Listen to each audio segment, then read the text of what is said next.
我就係李星啦，咁就參加咗呢個青年理想實踐基金，我就啱啱開完一個個人嘅音樂會，咁就確實就係好興奮嘅。咁我自己就希望將來可以多啲喺呢個古典音樂啊，喺音樂方面發展，咁就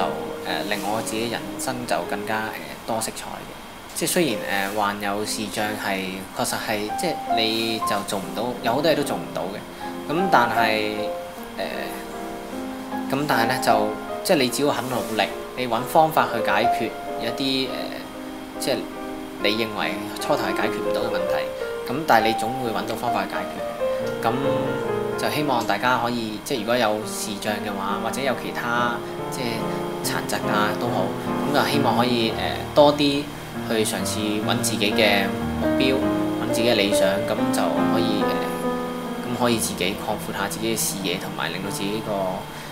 個人都開朗啲，係咯。細個嗰陣時咧就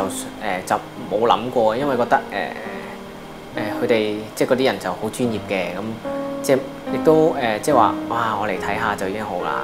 去到大概中二，即係13、14歲嗰陣時睇啲音樂會，咁開始諗哇，如果我都有機會喺呢度，咁會點咧？咁就嗰陣時開始就有咁嘅諗法，即係希望會搞一個音樂會可以自己去獲得一樣嘢，你當然要付出一啲時間。咁我可能就比人哋付出得多啲時間去睇譜啊，去背啊，去練熟啊。咁同埋譬如彈琴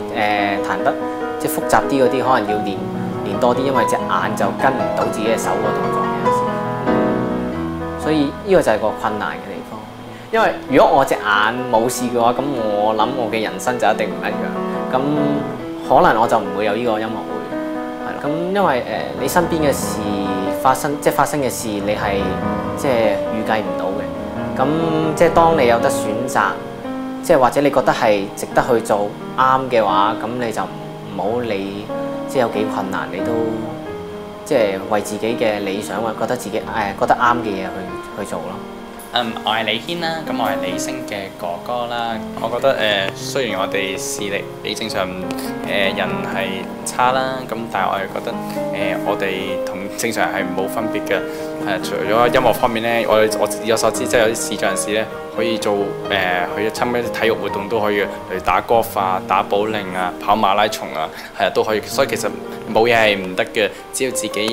有夢想啦、有目標啦，咁一定係可以實現到嘅。